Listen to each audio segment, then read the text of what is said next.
Welcome to episode 5 of our Aegean and Adriatic vlog series with Viking. Please subscribe to our channel and select the bell to receive notifications of our new content. Thank you.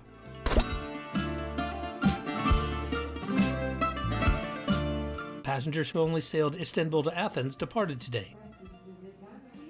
Turnover was ridiculously easy. Continuing passengers did not have a customs check, change key cards, or even need to leave the ship.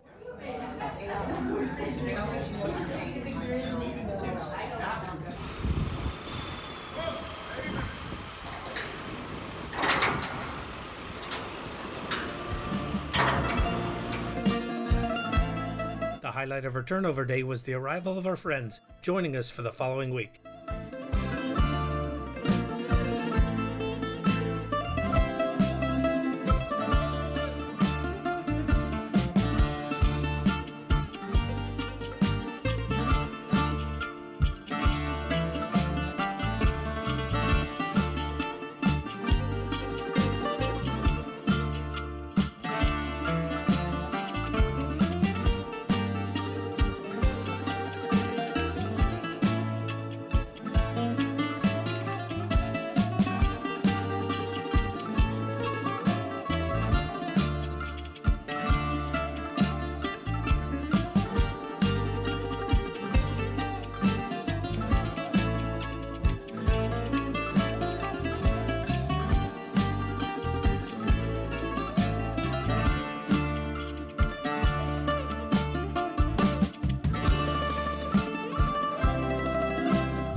We were excited to tour Olympia today, 20 miles east of the port.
It was just a 7-minute walk from the coach park to the archaeological site.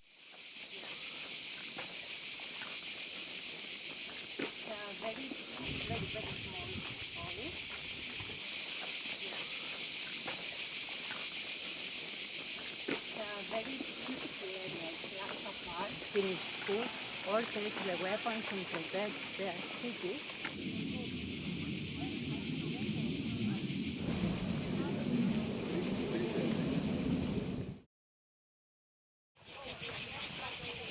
Named after Mount Olympus, home of the Greek gods 165 miles north, Olympia was used for the worship of Zeus, the head of the gods, through general worship and through games.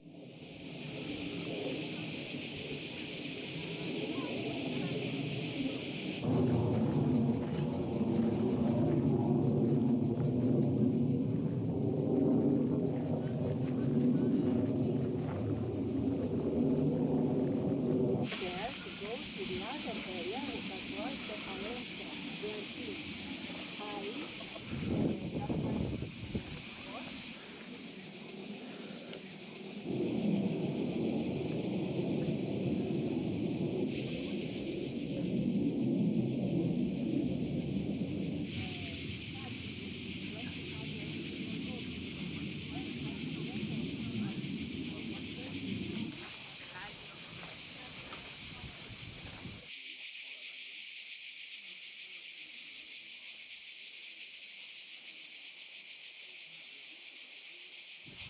Any time I could shoot from a shaded area was very welcome.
As our friend Justin contemplated just how awesome his Instagram photo of me was going to be, it was time for our group to move on.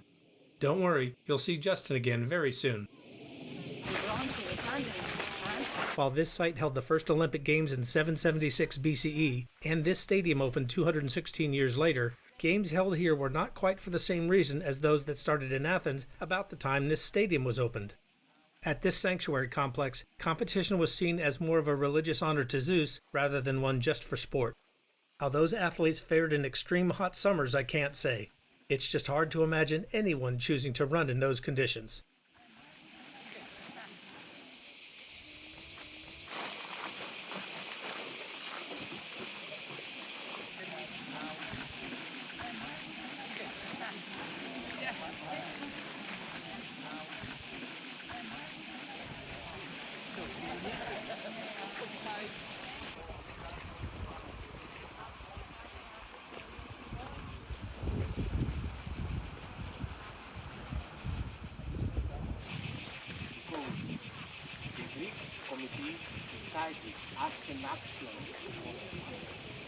Hera was the Greek goddess of family and women, and as the wife of Zeus, she was also queen of the Greek gods. When first built, this area was used for rituals, often over flame, intended to honor Hera, including to give thanks for expecting a child or asking for fertility. The flame here was also kept lit during those ancient Olympic Games. In modern times, beginning with the 1936 Olympics, flames have been lit at this altar before being carried across the world to various Olympic Games.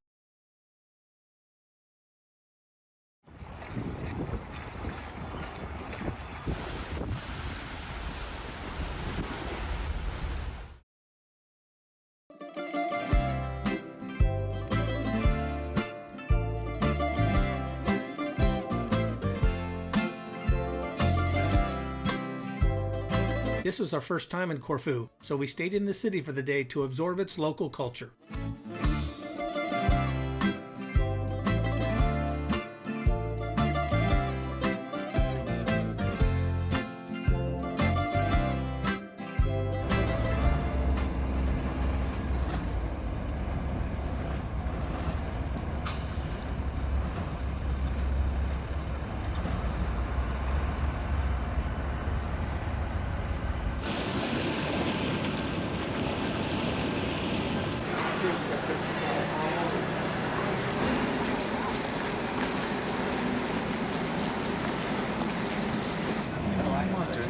Drink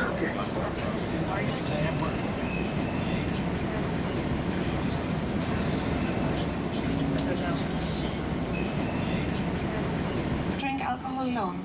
Always with good company and something to eat with that. So this is what we call a meze. So I would say that a meze is the Greek version of the Spanish tapas. Corfu derives of the Greek word korify, which means peak or summit.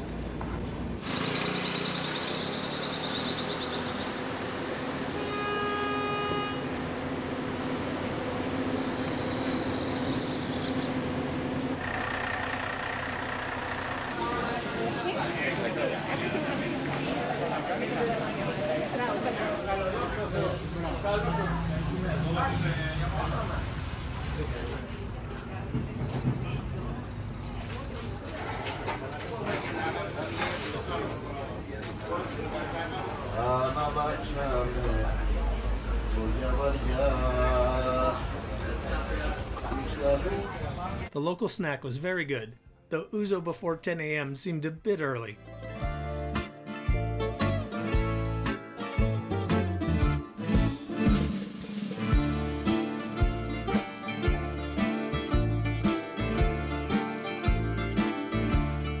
What you're about to see over the next 7 minutes is an olive oil soap manufacturing business, run by the same family since the mid-19th century.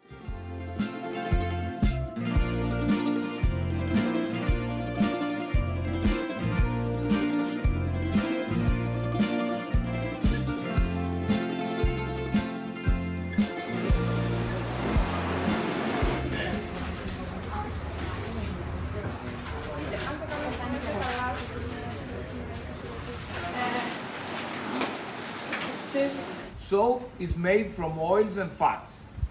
In fact, soap is the chemical composition of an oil or fat with alkali.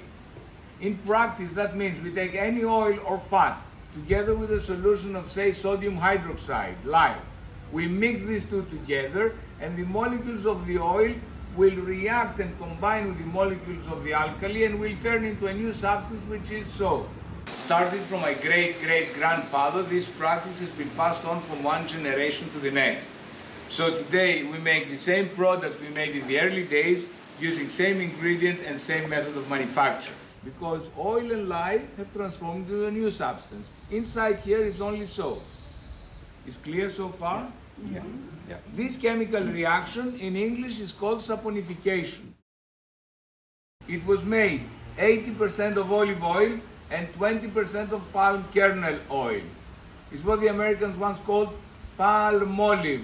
So, and there came Palmolive Company. But the recipe is much older than that. It originates from France, and for this reason, this soap in Greek, we would call it Savon type Marseille, soap of Marseille. And this is why we made it square, to imitate the French soap. We collect the olives. We take them to the olive press. At the olive press, first we crush the olives, and then either we press the olives or we centrifuge them to extract olive oil. This is the rest. This is what remains of the olives after we have extracted olive oil. And this consists of the pit and the skin of the olives.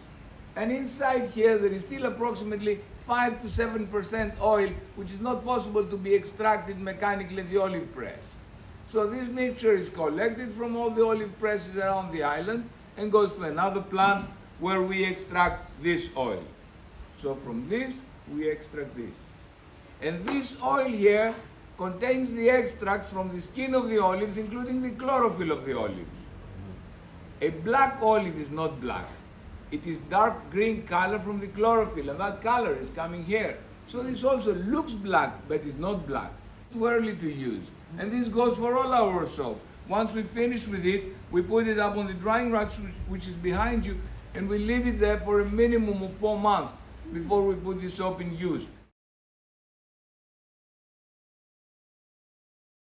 And this soap here, the green olive soap, is the most cleansing and most antiseptic.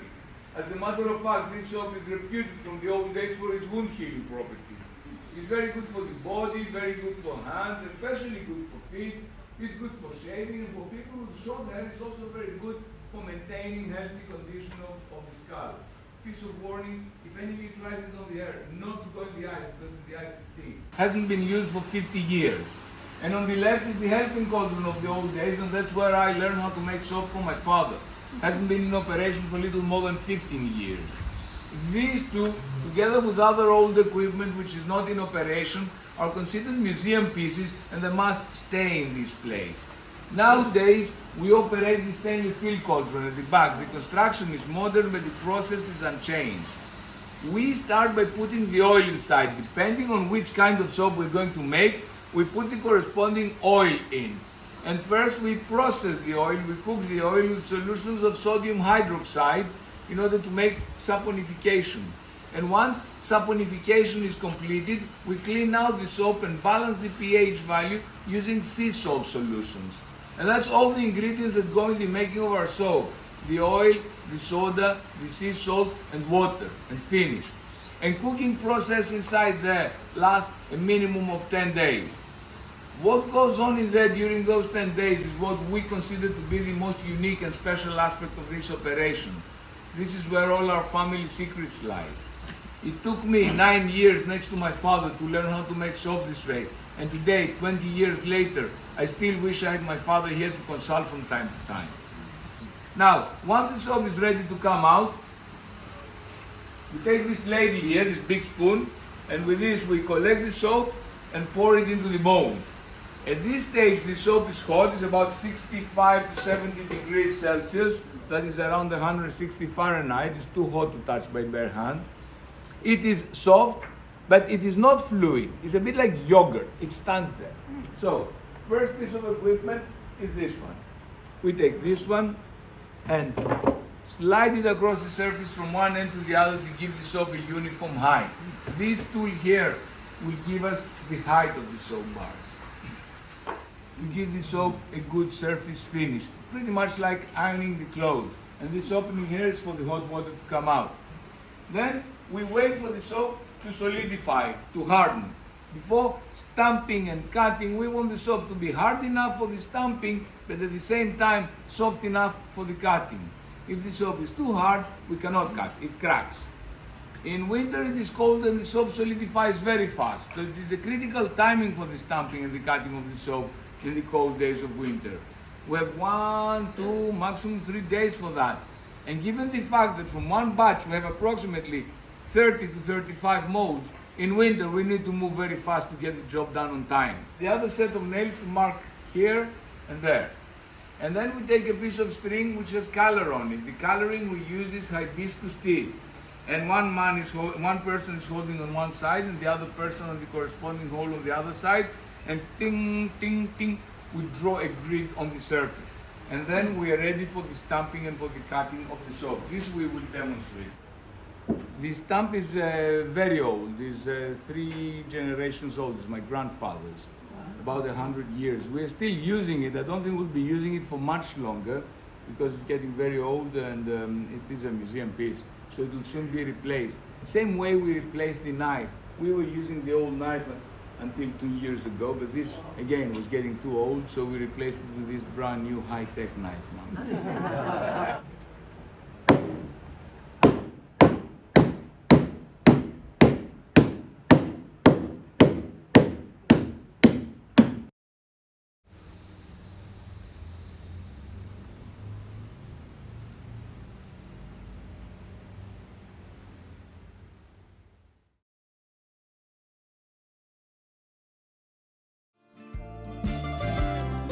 We had a bit of a walk through the old town before stopping for a local lunch.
We hope you've enjoyed this video.